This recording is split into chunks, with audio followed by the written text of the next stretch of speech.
y'all. Welcome to Outspoken, episode 2 of season 2.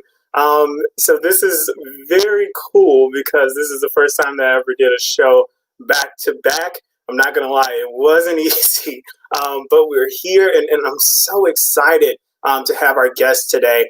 So it's kind of going to be like a two-parter segment. You know, usually we focus on one segment throughout the show.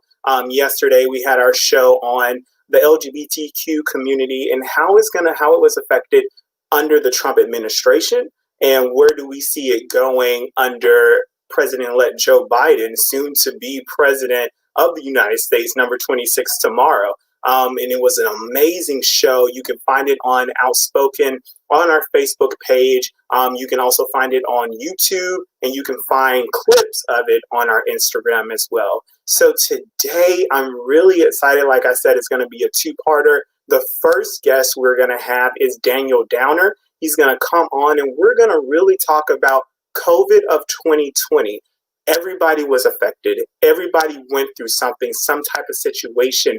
And I want to say the LGBTQ community, we went through it in a different type of way. When it came to getting medications for HIV, when it came to testing, when it came to making sure you got your free condoms and your free lube, when it came to getting those free tests at home, doing doctor's visits through online, all those different types of things, and also getting those therapy and psychological sessions with people who understand what you're going through as an LGBTQ individual. So it wasn't easy. It wasn't easy for me, and I know it wasn't easy for a lot of people who are LGBTQ out there. So joining us, and I'm super excited, Daniel Downer, a community advocate, organizer, has a long history of advocating for Black and Brown LGBTQ people on social movements in Central Florida. Through his work with various communities, initiatives, and organizations, he has started community conversations on and facilitated community education campaigns, specifically addressing health, equality, HIV, and LGBTQ issues. So joining us is Daniel. Welcome, Daniel. How are you doing today? Hey, good evening. How are you doing, Nigel? I'm doing very well. Thank you for joining me on this Tuesday night. I know you was like, oh, I got more better things to do. No. I'm always excited to always have wonderful and beautiful and meaningful conversations. And I wish that my life was like socially filled, but especially now with COVID, you know, it's right. a lot more low key, a lot more chill, a lot more virtual like this. But thank you, Daniel. Daniel, I want you to talk about your initiative and your organization that you're a part of before we jump into this discussion. Definitely. So I have the honor and the privilege of being the executive director of the Bros in Convo initiative, which is a Black queer-led initiative and organization here in Orlando, Florida, focused around educating and empowering specifically young Black, gay, bisexual, queer, and same-gender loving men. And the reason for that specifically is we know that our community for a long time has felt invisible, has felt unsupported, has felt isolated. And so the Bros in Convo initiative was birthed out of wanting to build community among specific community members, but to also be able to strengthen them, whether that's through our capacity building programs that elevate the natural born leadership talents that they have, whether that's through providing health education workshops to really educate individuals on what it means to be their holistically healthy self, providing emotion and mind wellness classes to individuals, because we all at some point in time don't feel okay, and it's okay not to feel okay. But also being able to provide some support, whether that's through peer services or some additional support, specifically when it comes to sexual health and wellness through no-cost HIV screenings, full STI screenings, and some amazing community partnerships that we have in the local area to where if individuals are needing treatment, they can get that even if they don't have insurance, if they don't have an income, or if they're underinsured. And so it's been an amazing journey. We're still young, 3 years actually. Now it's 3+ years, going on 4 years around September of this year. And it's been an amazing, amazing journey to see how the community has supported us and our movement, and how we continue to grow and expand as we try to meet the needs of the community around us. That's amazing, Daniel. I am so amazed, and I'm so proud that you guys are truly getting your hands dirty, truly making those changes, and also trying to help us to move forward, especially during this time in COVID. Yes, especially during this time in COVID. I think one of the interesting things that we recognized is that Black and Brown folk, we already know, are disproportionately affected on so many different levels, whether that's income, whether that's access to services, utilization of services. And when we talk about intersectionality and intersections, when you add LGBTQ plus to that Black and Brown, it even compounds those disparities a lot more. And so we saw that with COVID, that community members who were already struggling to make ends meet, who were already struggling to put food on the table, to be able to stay healthy, were really challenged in so many different ways now that a pandemic came into play. And so it's been an interesting year of dealing with COVID-19, but also being part of that community and trying to figure out ways that we can not just support community, but in turn be able to support ourselves. Correct. And like you, just going off of what you said, the numbers are very high for people of color in COVID areas. And I would just say, I remember when we were talking, you said that you guys did a care package to send out to some of those individuals. What were you hearing and saying when COVID first hit? You had to close down the face-to-face interactions and had to be creative during this time. What was it like to have to go in like ultra mode? Okay, guys, we need to do this, do this, do this, do this. How did that play out? How did you guys organize all of that together? Yeah, so the beautiful thing is I'm so blessed to have a board and staff that are trailblazers and innovative and always think of like every scenario. And so we had a plan in place for a similar scenario if we had to temporarily not allow face-to-face interactions, but we did not have in place like a COVID plan because we never imagined that COVID would happen, right? And so really the first action was ensuring that that staff and that our community members were safe. And part of that was really implementing and enforcing physical distancing. And we say physical distancing just because we think language is really, really important. Yes. And we recognize that while we were physical distancing is what helps reduce the possible transmission of COVID. Socially distancing doesn't do that because even when you're physically distancing, if you're meeting virtually, if you're calling folks, you're having a social connection. And we also recognize that we didn't want individuals to be in a mindset of being socially distant. We want individuals to still socially connect, but we want them to be physically distant in order to protect themselves and protect others. And so that was the first thing that we enforced. And then During that time, we were able to build around an infrastructure that would help reduce that once we transition back to some face-to-face interactions. So that included increasing the sanitization policies and procedures that we already have in place. Before COVID, we were sanitizing the office in the morning as well as in the evening after everything had closed down, but now we increased it to do it 3 times a day. So there's a midday sanitization that takes place.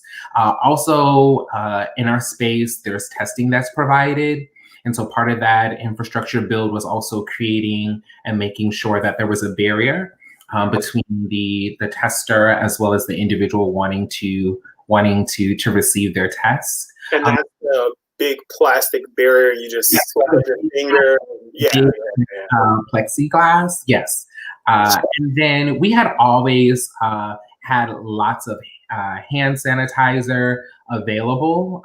So that was definitely a good thing, but also being able to provide masks and then really walking through what that screening process looks like if individuals are wanting to meet face to face. So there was a little bit of an adjustment that we had to make, but but staff is amazing, and we were able to do that. I think the biggest thing for us was the transition to all virtual, right? Because especially in our community, it's very unique that individuals love to commune with one another. Individuals love that face-to-face and that person-to-person interaction. And so that was a little bit of an adjustment for us as well as our community members, but we weathered it. And we found how we were able to utilize what we had to still have those conversations, to still be able to connect people, to be able to provide information and resources. And as the pandemic progressed, we heard the needs of our community as far as needing food, needing assistance to keep their phones on, data and Wi-Fi, so many different things that we take maybe for granted, or we naturally just think, oh, this happens. One of the unique things is that majority of the individuals that we have face-to-face interaction with live at or below the federal poverty level. And so it really made us pause and think and realize some of the things that we were providing that were essentially keeping people alive. Many of our young men who come to our meetings, our meals were the only meals that they received. And so when we transitioned to virtual, we had to figure out, how do we do that? And so part of that was still providing them meal cards that they could use to purchase meals, not only for that day, but for the next day, connecting them to community resources. And then one of the big things that I was really proud about was us being a part of a coalition of organizations, the Contigo Fund, Q Latinx, the One Orlando Alliance, and the LGBTQ plus Center of Orlando to come up with is now called the Central Florida LGBTQ plus Relief Fund. And so what the Relief Fund has done is it has provided direct cash assistance, $100 direct cash assistance to individuals that are part of Central Florida's LGBTQ plus community, with this particular emphasis on undocumented individuals, gender non-conforming, non-binary, trans individuals, and especially individuals who work in the service industry, the entertainment industry, or are self-employed. And we use self-employed to describe individuals that are, folks say sex work or sex for hire. We use self-employed to make it less stigmatizing. Right. We feel that even people doing that line of work are their own bosses. And so we recognize that many of those individuals would not be able to access CARES funding, CARES assistance. And so with these coalition of other organizations and entities, we were able to to launch the LGBTQ plus relief fund, which as of today has provided well over supports of well over 400 plus individuals throughout the Central Florida area. And so I think that's such a beautiful thing that happened throughout the COVID-19 pandemic, is community realizing what it needed and coming together and creating the support for community during this time. Now, Daniel, in doing all these great things and in talking about transition comes at a cost. Yes. How did the funding happen in making sure you guys got the glass and you were able to get the take the safety precautions indoors and also provide those meals, those gift cards for people who were in need? Definitely. So, this is something that I definitely can't take, or my staff can't take the full credit. We have amazing funders who were communicating with us throughout the whole COVID-19 pandemic. I'm not going to, I don't want to just name a couple in particular because I don't want any funders to feel left out. But we have such an amazing relationship with funders who fund our programs, who fund our organizations, who realize and recognize the intricacies and the nuances with COVID-19. And so they were really flexible in transitioning the funding from being program or project specific to being general operating, which allows a lot more flexibility. We also have amazing donors who give one-time gifts and monthly gifts. And those one-time gifts and monthly gifts were right on time. They allowed us to do so many different things, with being able to provide more gift cards, being able to continue to provide transportation. We actually were able not only to provide transportation for individuals needing to get to and from their medical appointments, but if individuals needed to get to their job, if individuals, we were kind of like in the beginning parts of a primary, right? And getting individuals to get to their polling places and back, or to register. Right. And all of those different things. So those funds allowed us to be able to do all of those things, including for some of our young men, being able to add on to their data plans for their phones, so that they could be able to join the meetings virtually, because some of them had limited data plans. They didn't have unlimited data, right? And so if we're transitioning to virtual, you need to be able to create an infrastructure that individuals can access and utilize. And so our funders, our donors really are, I don't want to say the unspoken heroes, they are really the heroes that helped and allowed us to weather 2020, which was so ghetto, so unpredictable. But we were able to make it in such a beautiful way, and we have them to thank. So one thing I also want to talk about is the sexual talks and making sure everyone got their shots or STD checks or HIV tests.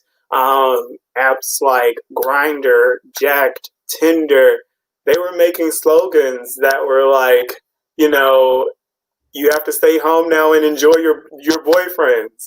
Stop getting on the apps and meeting people. They even manipulated their applications and added video chatting to their applications. But it's sad to say, people were still out there doing their due and mask and all, and they needed, and I know they still wanted to get their STD checks and their HIV tests. How did you guys utilize the testing centers at the beginning stages of COVID? How did you guys, how were you able to get those tests to them and also get them checked? Yeah, definitely. So I think one of the amazing things that we have in our local area, shout out to our Florida Department of Health, that provides free at home HIV test kits. So individuals were able to go online to a website, order the test kit for free, get it mailed, get the instructions to walk them through. And so there was a flexibility to do that. But some folks, they didn't may not have necessarily felt comfortable doing that. And so one of the things that we were able to do along with so many amazing community partners was kind of have a more modified testing hours, maybe instead of having like a full house, we have a limited number per time. And so that was one of the things we were able to do. And um, everything is scheduled, probably. it was able to be scheduled. We were able to, via our Facebook, also via our website, individuals were basically able to go online, select what test they wanted. They would know who their tester would be. They would get a confirmation email. And so it really helped connect individuals in a way that we weren't doing necessarily before, so that they were able to get their testing. And our amazing community partners who are able to provide treatment to individuals at low cost, no cost, kind of adopted a similar model where it was on a scheduled basis for individuals to want to go and get treatment. And then for those individuals that are living with HIV, that are uninsured or underinsured and wanting to access Ryan White services, or the ADAP program, there was some flexibility with telehealth around that was really, really amazing. And I think it also Was gave. it, I know telehealth is usually insurance. Was that service offered for free? Yes, so for individuals that were part of Ryan White or ADAP, that was something that was definitely available to them, from their case management to their peers to seeing a medical provider. They had that flexibility of telehealth, which I think one thing that the COVID-19 pandemic has done that I think is really good is that it's made providers and community organizations really listen to community and realize some of the things that community had been saying, like we had been saying for the longest. There's so much paperwork, right? Right, Can we right. simplify this paperwork, so that individuals can get what they need and go? And Yeah. for a long time, it was kind of like, oh, well, because of this and because of that. And then COVID happened and it all disappeared. And we're glad. We hope it stays that way. Because really, the ease and the simplicity of a process really allows individuals to access and utilize services at a greater rate than if it was what we would consider high barrier, where they're having all this paperwork to fill out before even seeing someone or getting what they need. And so the COVID-19 pandemic really allowed us that flexibility to transition and still be able to provide the services to our community members. Awesome. Just a couple of questions before you go, Daniel.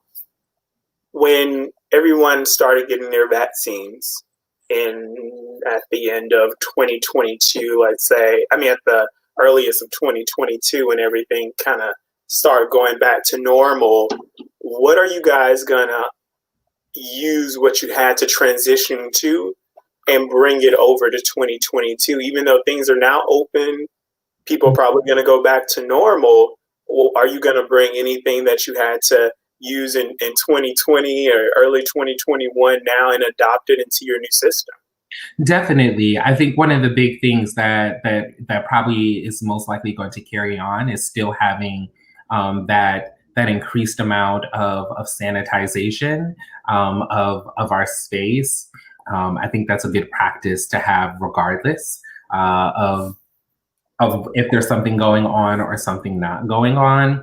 Also, the scheduling is something that's going to carry on as well, just because it's been a really good experience for individuals. They feel more at ease of just from their phone, scheduling appointment, being able to have that come in and get what they need. And so that's something that's definitely going to also carry over, and then also continuing those support services, whether it's individuals needing access to food or other resources, still being able to do that, because once again, this was happening before COVID. COVID just exasperated what was already there, and so because COVID goes away doesn't mean that that all of these disparities are going to go away.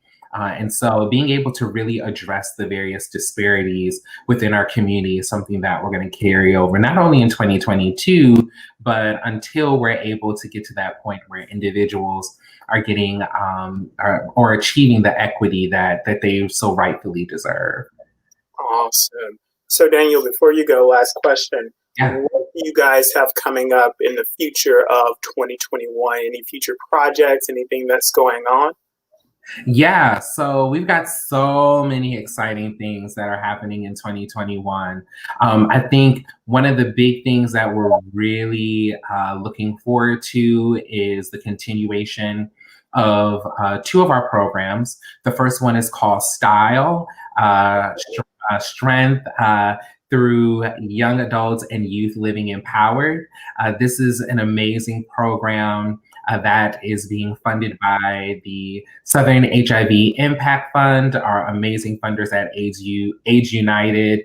And it's a 6-month program for young, Black, gay, bisexual, queer, same gender loving men, regardless of their status. It is a life skills program, so it teaches them about sexual health and wellness, about financial literacy, about resume writing and interview skills. But then it also talks about, emotion and mind health and well-being. And so we're really excited about that program. We're currently have registration open for young men in the Central Florida area. That is actually going to be a physical gathering. Okay. We want really for people to have person to person, but we're keeping that group really, really small. We're physically distancing them, and it's an amazing time for them to experience one another. And then the second program we have is called YELP, Youth and Young Adults Living Empowered. So this is an emotion and mind wellness program specifically focused for young. Is it sponsored by Yelp? Huh? Is it sponsored by Yelp? So Yelp as in YALP. Yeah. No, if Yelp wants to sponsor that or any other program, they can call us. Yeah, it's a emotion and mind wellness program specifically for Black and Brown youth and young adults, regardless of gender identity, sexual orientation, that are living with HIV. And so this is an amazing program that kind of really tries to provide support to Black and Brown folks living with HIV. So there's some topics around anxiety, depression, disclosing when dating. There are also some amazing things such as meditation and yoga. And so Yelp is another program that we're really excited and looking forward to jumpstarting. And then I would say the other two, I wouldn't say they're not, anything else isn't important, but the other two that I would love to lift up is the Central Florida LGBTQ plus Relief Fund. It's still an ongoing process. If individuals are wanting to give a one-time gift or a monthly gift, definitely we are open to that, because it really will help continue to support so many people. You can Google search Central Florida LGBTQ plus Relief Fund. It'll definitely take you directly to the GoFundMe. So that's one that I want to uplift. And then the other one that I think is really, really special. Last year, in the beginning of June, we saw so much political and racial unrest during the summer. And in particularly here in Orlando, so many Black and Brown LGBTQ plus folk, like many have been since the dawn of time, at the forefront of advocacy, of activism, saying, we need change. And one of the things that us, as well as some amazing community partners, actually the same community partners from the COVID Relief Fund, Contigo Fund, Q Latinx, One Orlando Alliance, and the LGBTQ Plus Center launched what is called the Organizing for All Black Lives Fund. And Okay. this fund is dedicating 100% of its resources to Black and Brown LGBTQ plus led organizations in Central Florida. And the reason why this is so huge is because if you are a Black or Brown leader of an organization, a nonprofit, fiscally sponsored, an initiative, a group, or an effort, it's hard to get funding. Yeah.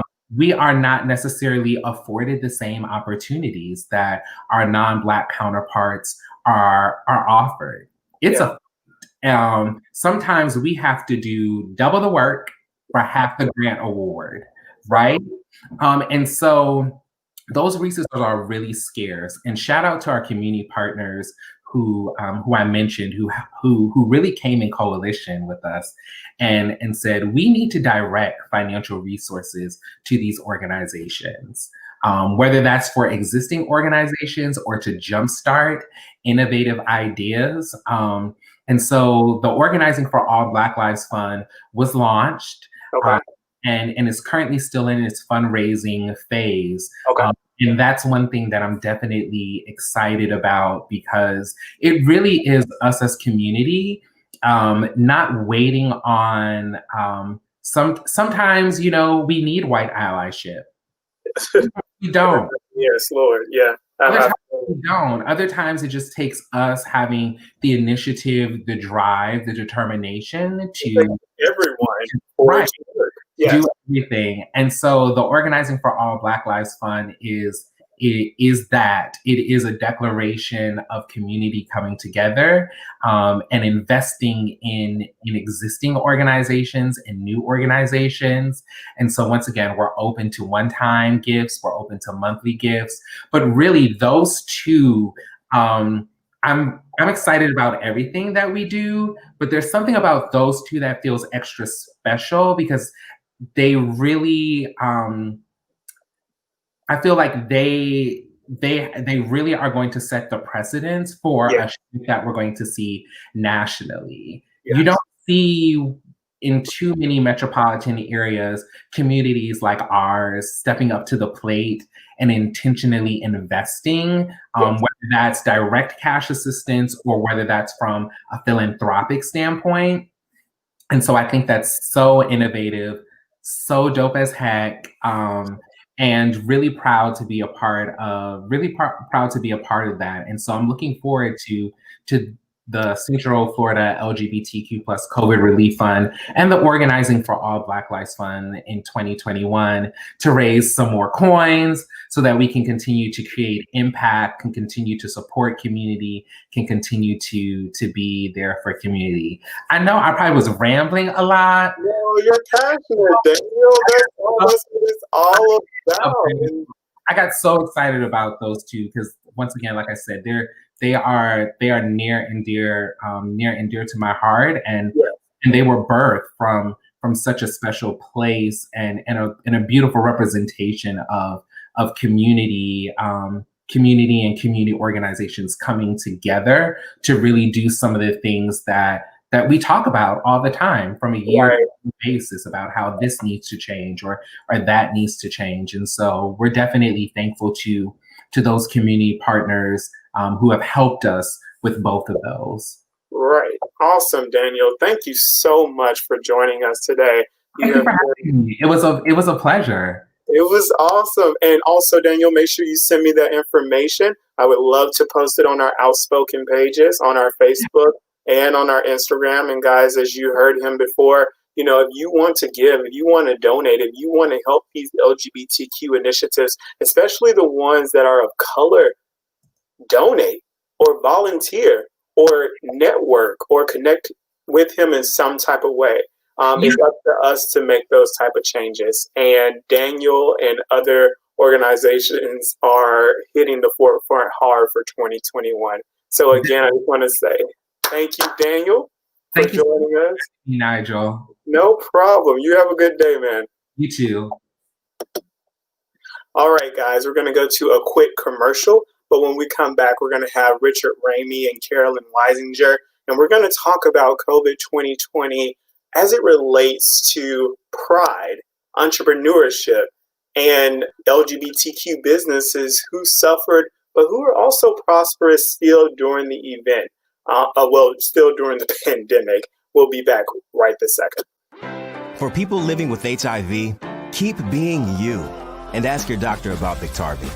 Biktarvy is a complete one-pill, once-a-day treatment used for HIV in certain adults. It's not a cure, but with one small pill, Biktarvy fights HIV to help you get to and stay undetectable. That's when the amount of virus is so low, it cannot be measured by a lab test. Research shows people who take HIV treatment every day and get to and stay undetectable can no longer transmit HIV through sex. Serious side effects can occur, including kidney problems and kidney failure. Rare, life-threatening side effects include a buildup of lactic acid and liver problems. Do not take Biktarvy if you take dofetilide or rifampin. Tell your doctor about all the medicines and supplements you take if you are pregnant or breastfeeding, or if you have kidney or liver problems, including hepatitis. If you have hepatitis B, do not stop taking Biktarvy without talking to your doctor. Common side effects were diarrhea, nausea, and headache. If you're living with HIV, keep loving who you are and ask your doctor if Biktarvy is right for you. Rockstyle disaster coming at you. Awesome, guys. So joining us right now is Richard Ramey and Carolyn Weisinger. How are you guys doing today? Hey, Nigel, how are you? Good, how are you? I'm doing really well. Carolyn, it's so good to see you again. You were on my show last year, and now you're back again, and I'm so excited to have you. Thank you so much for having me. You know, it's been a long, almost years since we've seen each other. So. I know. You were there when I actually first started. I think you were my third episode. You were my third. Oh. Yeah, my third episode. Now I thought it had been on for years or something. Now we're on episode 22, which is good. We're moving forward. Well, congratulations. Thank you. And Richard, you are new to the show. Hopefully you will come back again. You're going to be a veteran just like Carolyn. Well, anytime. Thank you for having me. No problem. So Carolyn is the president of San Francisco Gay Pride. On top of that, she has been doing a lot of advocacy work in the LGBTQ community. Richard Ramey, you wear so many hats, man. People know you within our community as owning Eagle Atlanta, the club in Atlanta, Georgia. But Richard, let's also talk about the other businesses that you own as well. Well, just one other. I'm in the flower business, my first love. I have the Flower Cottage on Main in Atlanta, Georgia, just probably about 15 minutes from the Eagle. And I've done that for 31 years, and I've had the Eagle for 23 years. I've owned the Eagle, but now the Eagle's been there 33 years. So I've been the owner for the last 23 years. Now, you were also telling me over the phone that it's going to become a landmark or a historic landmark? Yes, during our closure, during our downtime due to COVID, Historic Atlanta has nominated, and the mayor of Atlanta has named the 306 building where that houses the Atlanta Eagle for the last 33 years as a national historic landmark. So it's really it's pretty fascinating. It's a lot going on right now here in Atlanta. Congratulations! And has that ever been done for an LGBTQ known facility? This is the first time that a property has been named for the LGBTQ community in the Deep South. So this will be the very first time. So we're pretty. It's just blown me away. So it's been really great. There's a lot of history at our building, not just the Atlanta Eagle and the history with it for the past 33 years and the Big Raid 10 years ago, but it's also where RuPaul got his start. It was called the Celebrity Room, and it's one of the first places that Ru started. So it's got a lot of gay history. So it's not just for the Eagle, but it was built in 1894, and the history is just fascinating. That is amazing. I'm going to have to come. I don't think I've ever been to the Eagle when I came to Atlanta, so I have to check it out when you guys reopen your doors. Well, we're going to You sure are. We're going to work on that. Everybody should come to the Atlanta Eagle. So, and now with the landmarks, do you have a reason to come? Now I have a reason to come. Carolyn, so last time we talked, you were getting ready for San Francisco Gay Pride. It hasn't happened yet. You guys were going totally virtual. You also did a lot of interviews with other media outlets talking about now this is just not only going virtual, and that's not the only new thing about Pride, but also during the times of the protests, you guys were really acknowledging people of color who are within our LGBTQ community during COVID and also during the protests and speaking on injustice. Yeah, it was an interesting time. I think that for us at San Francisco Pride, we went through a lot even before we got to COVID. I mean, we had there's always been, of course, the question around corporate inclusion in San Francisco Pride and the inclusion of police in our parade. And so we had some, we'll say, flare-ups in regards to our relationship with Google. And we navigated that. And then something else happened, and I can't remember what it was, but there was something else that happened. And then right when we got to this place where we were like, we navigated all of the hiccups and jumped all the hurdles. Then, literally February 18th, we announced we're doing all these great things, San Francisco Pride 50th anniversary.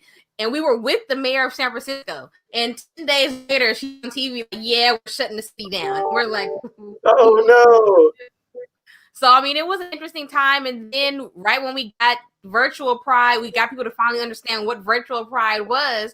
Then that was when George Floyd was murdered. And so we had so much racial unrest and demonstrations in our streets all across the world, and definitely here in the Bay Area between Oakland and San Francisco. So it definitely became a time where we were able to use the platform to talk about how many of our Black LGBTQ community members are erased, left behind, the harm and violence that's done to Black transgender members of our community. We are the city with the very first transgender cultural district in the city of San Francisco in the historic Tenderloin neighborhood. So it really became a time where we were able to use that platform to elevate all of those stories. And we're going to continue doing that this year. What we're embarking on that we can tell you about. So please don't ask me too many questions. But we are embarking on something that we're going to be calling Pride 365. A lot of prides around the nation are ran through organizations, say like LGBT centers. I know I used to live in Long Beach. Actually, no, theirs isn't run through their LGBT centers, but some are. I know San Diego is, and a lot of the different prides around the nation are. San Francisco Pride is not. San Francisco Pride is its own individual nonprofit organization that spends 365 days planning San Francisco Pride. So one of the ways that we figured that we can alleviate the thought of folks coming, 1 million people coming to San Francisco, is really see what we can do throughout the year to still continue to celebrate Pride. And we already were thinking about what we could do for Black History Month. And that's something we will be talking about publicly later on and probably next week. But I can tell you that it will definitely start with honoring our first Black president, Ken Jones, who actually passed away last week.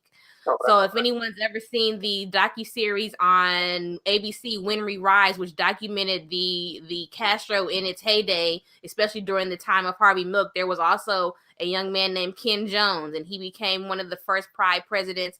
They call him the father of diversity in the LGBTQ community. And so we're very devastated that he passed away.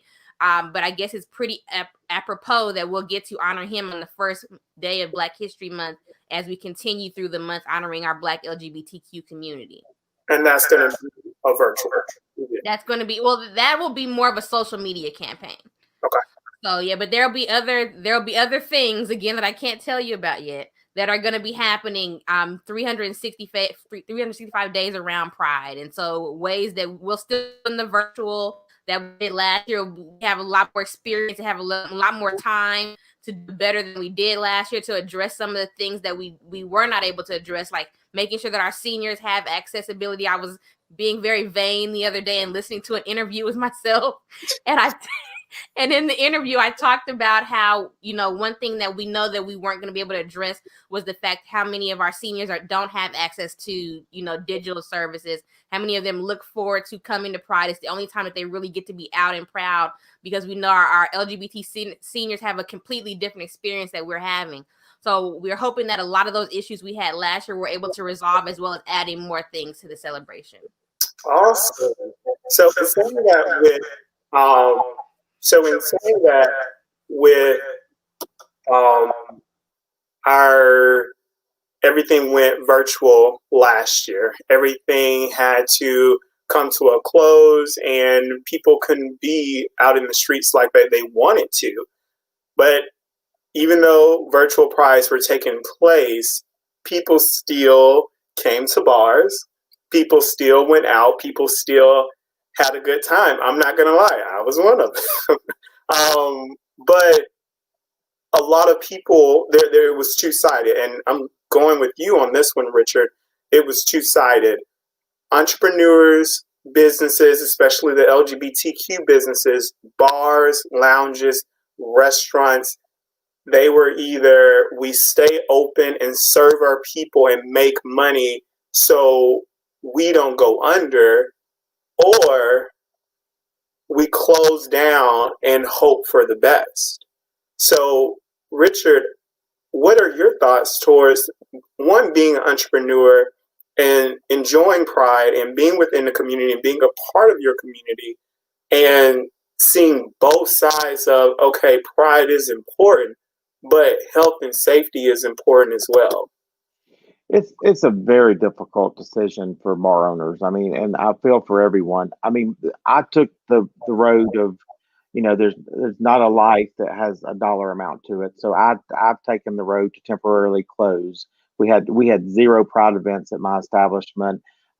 We were open temporarily during the summer because we had an outdoor patio where people could stay outside.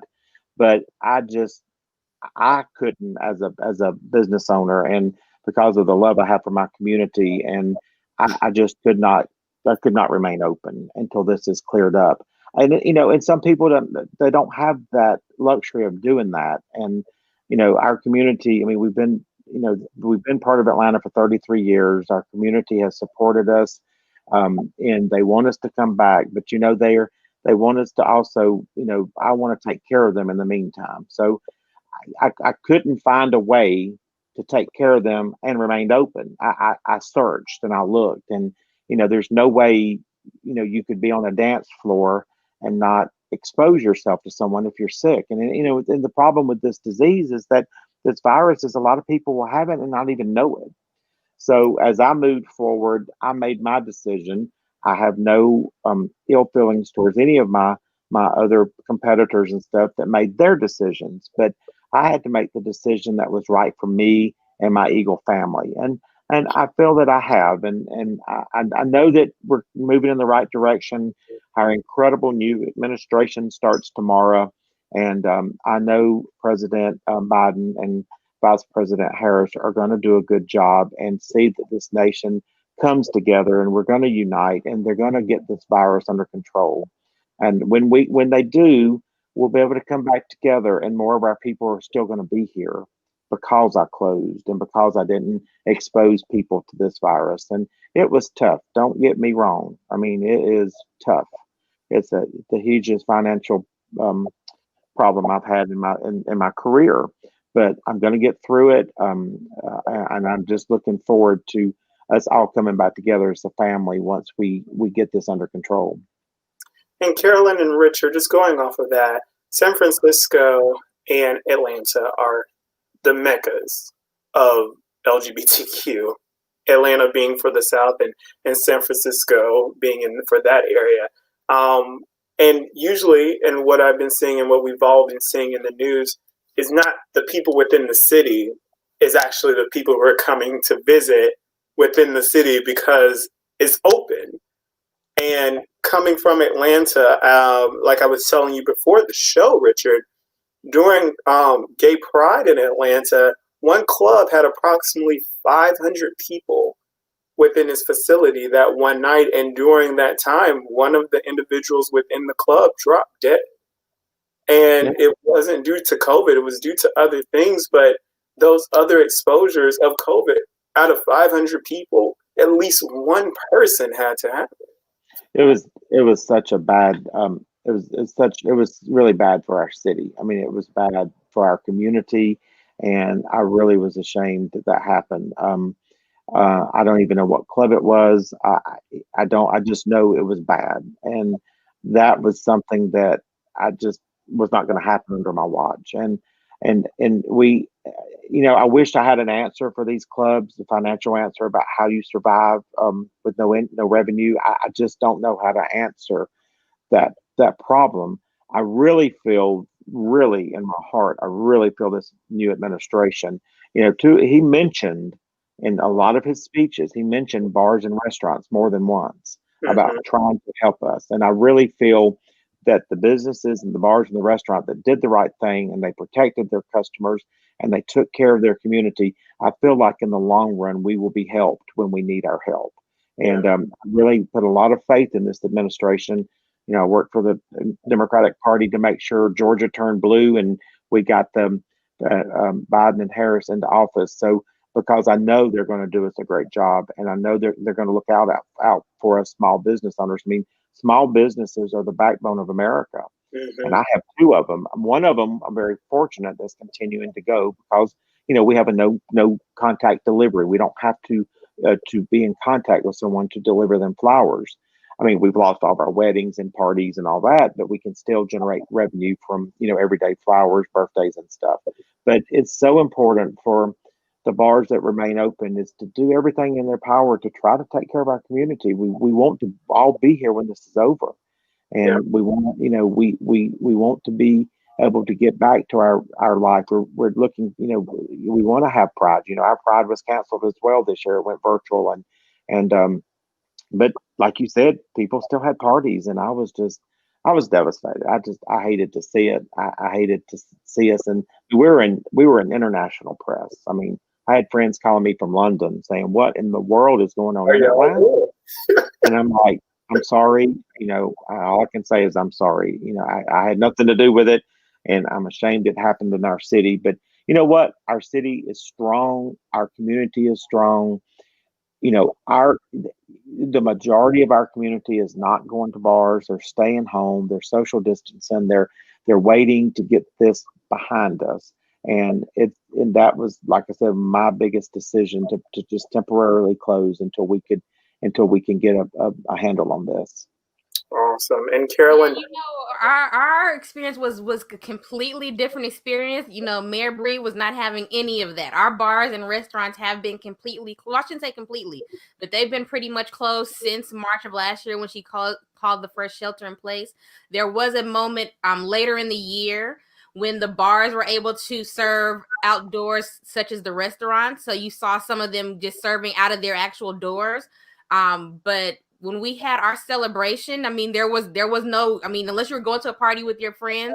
Now, there was one of the demonstrations ended up in a party of sorts in the street in the middle of the Castro, in front of the Castro Theater.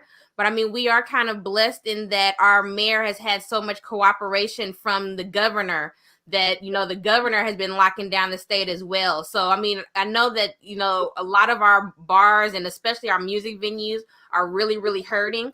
One of our legendary jazz restaurants, Yoshi's, is in danger of closing. Yoshi's has been in downtown Oakland for longer than I've been alive, I believe, and they are one of the main venues where R&B and jazz artists come to perform. There's a campaign called Save Our Stages because a lot of them are in serious danger, and a lot of some of the bars have started closing. So I'm kind of with Richard. I'm hoping that we know that California has been doing their best to try and help businesses, but it's really going to take for our federal administration, like he said, that we all worked so hard to get so many new senators in different states to finally flip Georgia blue. We're working to get so many inclusive and diverse people into the Biden administration and cabinet, but we really need to make sure that there's some economic relief because we in San Francisco, we lost the stud. I'm trying to think what else we lost during the pandemic, and I can't think of any off the top of my head, but that was the biggest one. That was a very big hit, losing the stud. So we're going to lose a few more, I believe, and that kind of hurts my heart. And It does to me, but you know, I think one of the saddest things of the whole pandemic is it turned political, and that's the difference. Our Mayor Bottoms, has done an incredible job trying to protect our community. Then you turn around with our Republican governor, and you know he wanted to take her to court for it, and so it's absolutely sickening to my stomach that this turned political. This should have had nothing to do with a Republican or a Democrat. Yeah. And when it did, and you know who caused that, thank God he's leaving tomorrow at noon. Hopefully he's packing and getting out tonight. I called to offer to help him move, but they wouldn't let me. So it's a shame that this country, you know, it's almost like when you're seeing someone without a mask, you just assume they're I don't, you know, I call people different. I say there's Republicans and there's Trump supporters, because I'm telling you, there's two different people. Yeah. And two different groups, and that party's going to split. So every time I see a mask, all I see is love. And when I don't see somebody in the mask in public, I hate to say this, but I see hate. Yeah. And you know, our community as a nation, we need to get behind this administration, and we need to continue to realize that we're in a really bad place right now, and we need to give them some time to get their arms and hearts wrapped around and get their administration in place to fight this pandemic. But in the meantime, it should have never, ever been political. But that's what, you know, San Francisco and the mayor and the governor, they worked together. And that's what we needed to do in Georgia, you know. And so that's why I had to make the own decision. Our mayor closed our bars. Mayor Bottoms closed our bars from March 18th to June the 2nd. And then the governor opened them back up and wouldn't let them reshut. He said he overrode the city, the local mayors. And it was just, it's like I said, it's so sad. But we as a nation and our community, our LGBTQ community around the world, around America, we're going to come together, and we're going to have the hugest celebration when this is over, when we can come back together, all of our brothers and sisters and all of our community. We're going to have a celebration like no one's ever seen. And because, you know, our community is nothing but love. So, you know, we call Atlanta the San Francisco of the South. So we love San Francisco. I love to come to Atlanta. I'm trying to get Mayor Bottoms. I'm doing a show with Mayor Breed again, and I've already planned. Like when I introduce Mayor Bottoms, I'm gonna say I've only come to your city for Pride, but you know, hey, that's awesome. If you need to get in touch with you, call me. I'll get you. I'll get you in touch. Yes, sir. I promise. Yeah, she's awesome. We love our mayor, and we're so proud of her and her part in this new administration and getting these senators in place. And we're so tickled about Reverend Warnock and Ossoff. I mean, it's. I mean, I just can't believe Georgia made history in the way it did. You know what? Can I say this one thing to that too? We have to acknowledge, you know, being born and bred here, except for when I lived in Louisiana, here in the Bay Area, but so many of my friends and family members have moved to Georgia, and we have to really acknowledge the reverse migration of Black folks, and especially Black LGBTQ folks that have gone to Atlanta. That, you know, that contributed a lot to that flip. So I always tell them, you know, you flocked to Atlanta for a reason. We knew it was something. Well, y'all know who turned Georgia blue. I hope you know who turned Georgia blue, and don't you ever forget her. Our next governor, Stacey Abrams. And let me tell you something. She got the Black vote out, and she worked with this suppression. I mean, these idiots that would have, you know, 2 voting machines in the Black community, and then they'd have 30 in the white. I mean, it was sickening. But let me tell you something. She has worked her butt off, and she will be our next governor. She should have been our governor last election. And she is the main reason. The day after Joe Biden won and Kamala Harris, I sent her 30 blue roses. And I said, thank you, my queen. You did a fabulous job. And she did. And she's going to continue. Y'all just watch her. She's going to be big in the Democratic Party. But first, we want her to take care of Georgia and give her that governor's, that mansion over there on Paces Ferry Road that she deserves. That's going to be her castle for 8 years, and I'm going to work all I can to make sure of it, because she is. Quiet, I think that having me and Richard on the show talking about politics is probably going on all night. Listen, my family has to leave the room. They can't shut me up. So, but it's okay. Y'all all come to Georgia, especially when we start campaigning for Stacey for governor. We're going to need y'all all down here. She was our first governor to ever participate in our gay pride when she was running for governor. And I had the honor of decorating her car with a rainbow balloon arch. So I was so proud that I got to do that for her. So if you ever see a picture of her in our gay pride with that big balloon arch, I made that. So Richard, who don't you know?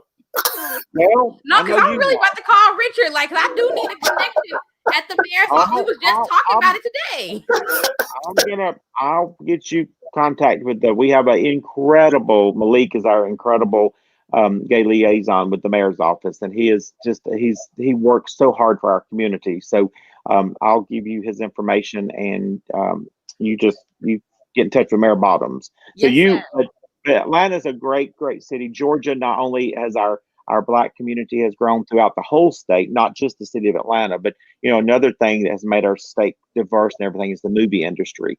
Our movie industry here from Tyler Perry on, it's huge. I mean, it's just it's huge down here. So we've got a lot more diverse people that's moved to our state, and along with that, and Stacey and all her hard work with Fair Action. I mean, it's just, I'm so proud now to say I've been in Georgia. I'm born and bred for 57 years, and I'm so proud to be a Georgian, and I'm so proud of my community. We just have the best gay community in the world. And in San Francisco, I know you got one too, but I got to brag about my It's okay. It's okay.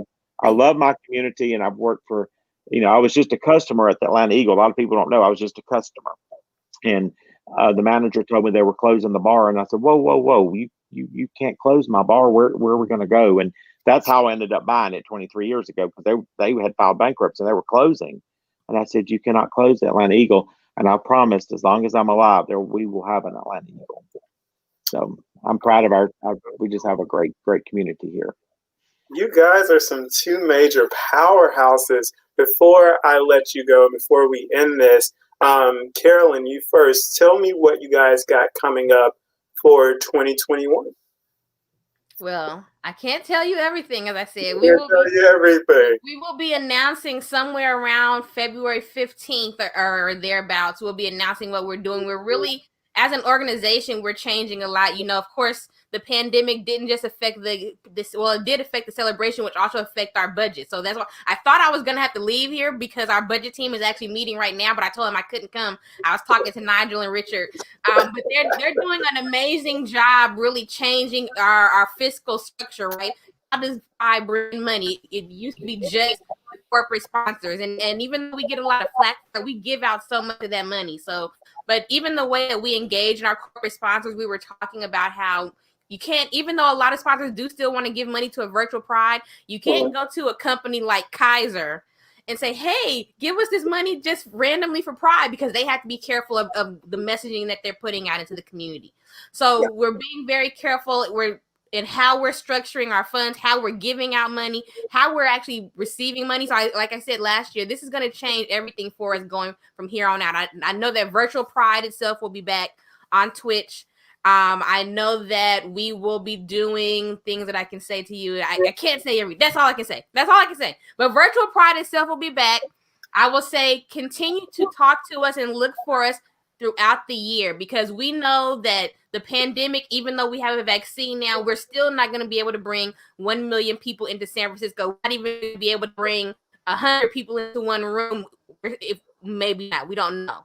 So we want to really utilize the fact that all year is Pride. So we're going to be doing virtual things a lot in the beginning half, towards the end half, depending on what Department of Health is saying. We may start doing a little bit more publicly so that we can have a chance to celebrate. I always tell our executive director, Fred, I just really want us to get Gloria Gaynor on the City Hall steps to sing I Will Survive. That's my main goal. But there is one thing that's going to be happening that, again, I can't tell you, but I can tell you that it's going to be something very important, something very historic, and it's going to actually ripple across the entire LGBTQ pride community worldwide. Wow. Great. That I can tell you. So just keep watching and you'll find out what that thing is. But I mean, I'm looking forward to having a more robust virtual pride, and really, just doing it again. We need to make sure that no matter what we're doing, there's always a pride. Harvey Milk said you got to give him hope. I always say you got to remind people of the hope. You got to remind people that there is pride. So follow us on San Francisco Pride on Twitter and Instagram. Most of our real-time updates happen on our Facebook page, but just tap in with us, especially after February. That's when all of the updates will start rolling out. Awesome. Also, Carolyn, I know you mentioned earlier during the show that you guys were thinking about doing a possible Black History program. Nashville Black Gay Pride is also doing a Black History program in February. So please keep us on your radar as well. We would love to share our footage or anything that we can do, just not for only Tennessee to see, but for everyone to see. And it's going to be one for the books, and we're really excited about it. Absolutely. I certainly will do. Awesome. Richard, what do you got going on, man? Or what do you have going? My big goal for 2021 is to get the Eagle reopened. So that's gonna be step one, and then we'll follow from that point on. We'll follow the CDC guidelines. Our Pride, we all celebrate Pride Month in June, but our Pride celebration is actually in October.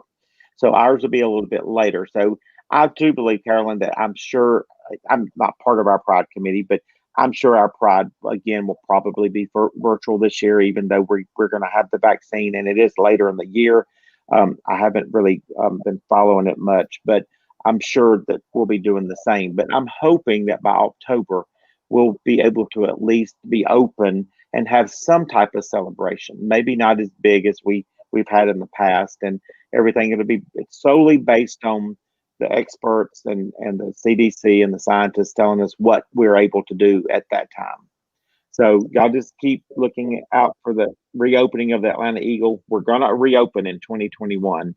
Just don't know when and where yet, but we're going to definitely reopen. We're just trying to get through all of this, and then we're going to get ready.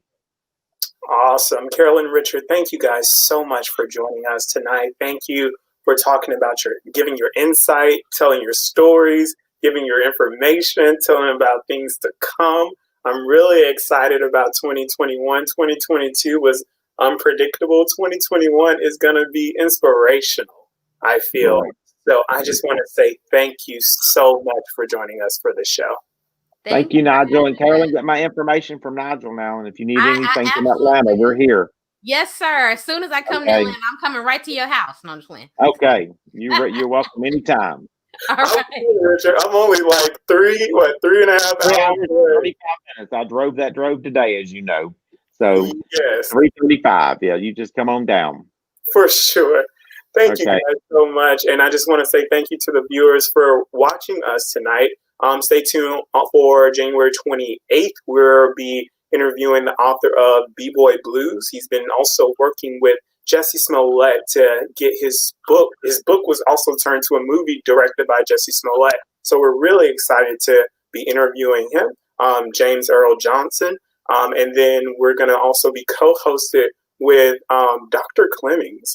She owns MUV Magazine, a LGBTQ African American magazine within Memphis. She also has her own radio show and an LGBTQ church within Memphis as well. And she's going to be co-hosting with me for that episode. So we're really happy about that. January 28th on Thursday. So again, thank you so much. And make sure you always stay outspoken.